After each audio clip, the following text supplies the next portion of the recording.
Selamat pagi, terima kasih atas waktu dan kesempatan yang telah diberikan kepada kami.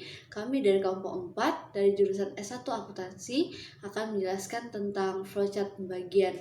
Sebelum lebih jauh, perkenalkan nama saya Lisa Pradawati. Perkenalkan, nama lengkap saya Rovina Amelia. Perkenalkan, nama saya Olviatur Rohmah. Perkenalkan, nama saya Restu Naruhu. Ini sudah ada flowchart penggajian. Sebelum kita masuk kepada materi ini, kita perlu tahu flowchart penggajian adalah merupakan diagram simbol yang menunjukkan arus data dan tahapan operasi dalam sebuah penggajian. Nah, itu yang dimaksud dengan flowchart penggajian. Saya akan menjelaskan dari yang start. Ini ada start tulisannya, berarti memulai sebuah data. Selanjutnya ini ada tanah panah ke bawah. Nah, di sini maksud dari tanah panah ke bawah itu adalah untuk arus data atau pengaliran data untuk memproses data misalnya. Nah, yang selanjutnya yaitu ada write file atau slip gaji.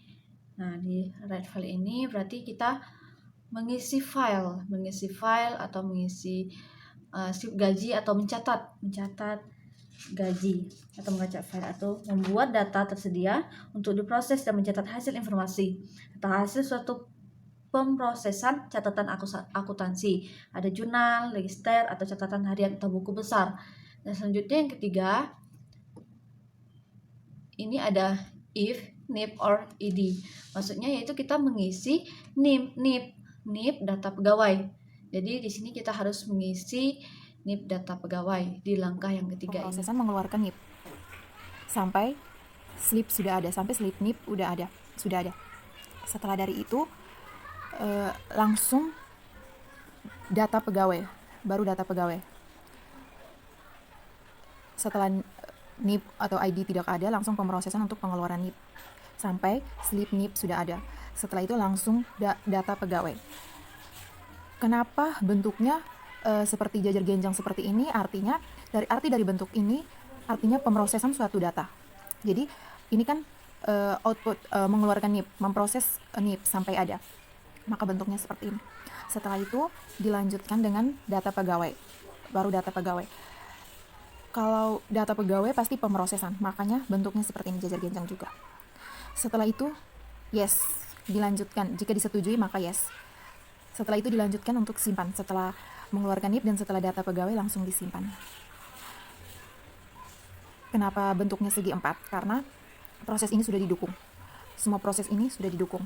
Maka simpan bentuknya. Saya akan menjelaskan baru data pegawai, data pegawai pada flowchart sistem akuntansi penggajian. Jadi pada edit data pegawai ini dia menggunakan simbol output as spesifik, yaitu simbol dasar, di mana simbolnya seperti yang terlihat pada gambar, yaitu agak kotak miring. Ini untuk membuat data tersedia untuk diproses dan mencatat hasil informasi atau hasil suatu pemrosesan catat akuntansi. Langsung saja kita masuk pada cara untuk mengedit data pegawai. Contohnya seperti pertama-tama kita login ke program. Kedua, untuk menambah data pegawai, buka menu master data pegawai. Kemudian klik tambah untuk menambahkan data pegawai seperti gambar berikut. Setelah klik tambah, maka muncul tampilan output data pegawai. Kemudian input identitas pegawai pada kolom-kolom tersebut, kemudian simpan. Seperti yang tertera di gambar, dapat dilihat, dapat teman-teman lihat. Ya, sekian lah. Mungkin segitu aja cara mengedit data pegawai. Baik, sekarang kita masuk pada menghapus data pegawai menggunakan program sistem akuntansi. Di sini juga pada flowchart sistem pengajian dia menggunakan simbol dasar, itu simbol input atau output yang membuat data tersedia untuk data mencatat seperti pada gambar, seperti gambar petak agak miring. Kemudian untuk cara menghapus datanya dapat kita lihat pada gambar yang seperti yang ada di video. Yang pertama, pada menu utama klik pemeliharaan sistem, kemudian hapus data. Kemudian langkah kedua, pada menu hapus data klik pada kolom sesuai dengan data yang mau dihapus, yaitu untuk mengosongkan data contoh yang telah ada, dapat memberikan centang pada pilihan semua, maka kolom bagian bawah akan tercentang semuanya. Jadi teman-teman dapat melihat seperti yang tertera pada gambar contoh menghapus data. Kemudian langkah ketiga yaitu klik tombol down, akan tampil konfirmasi hapus data. Untuk melanjutkan, klik tombol yes atau no untuk memetakan. Nah, itu dapat dilihat pada gambar. Kemudian langkah terakhir atau langkah keempat, itu setelah proses penghapusan data berhasil akan tampil message box sebagai berikut. Nah, dapat saudara dapat lihat seperti yang ada pada gambar. Nah, demikianlah cara menghapus data pegawai. Saya akan melanjutkan penjelasan dari teman saya tentang flowchart sistem penggajian. Baik, langsung saja saya akan dimulai. Yang pertama yaitu data kehadiran seluruh karyawan yang sudah berupa rekapan per hari pada tanggal cut off sudah diperiksa ulang tentang kebenarannya dan siap dijadikan data penggajian. Yang kedua, Departemen HRD atau payroll menerima data kehadiran yang sudah valid untuk diproses penggajiannya per orang. Yang ketiga, Departemen HRD atau bagian pajak PPh 21 menghitung atau mengoreksi pajak baik yang gajinya naik atau ada perubahan status keluarga atau tambah anak atau ada perubahan dari bujang menjadi kawin dan lain-lain.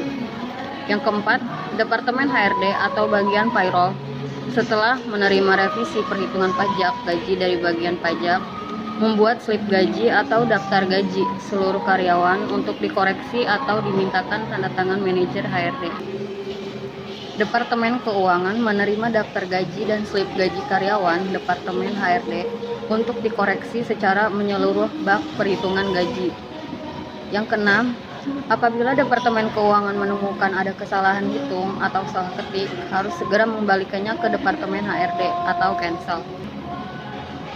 Yang ketujuh, apabila Departemen Keuangan evaluasinya tidak menemukan kesalahan pada daftar gaji atau slip gaji tersebut, maka wajib menandatanganinya dan membuat cek tunai atau billet giro sebesar jumlah gaji seluruh karyawan dan menyerahkannya pada pimpinan perusahaan. Yang kedelapan, pimpinan perusahaan menerima dan menandatangani daftar gaji seluruh karyawan cek tunai atau billet giro atau transfer gaji via bank yang ditunjuk. Bank yang ditunjuk menerima daftar gaji dan cek atau billet transfer ke rekening pribadi masing-masing karyawan pada tanggal yang telah ditentukan. Yang ke-10, karyawan pada tanggal penggajian yang telah ditentukan mengambil gajinya melalui ATM yang telah ditunjuk dengan rentan waktu selama 24 jam per hari. Yang ke-11-nya selesai. Sekian penjelasan dari kelompok kami, kurang lebihnya kami minta maaf. Terima kasih.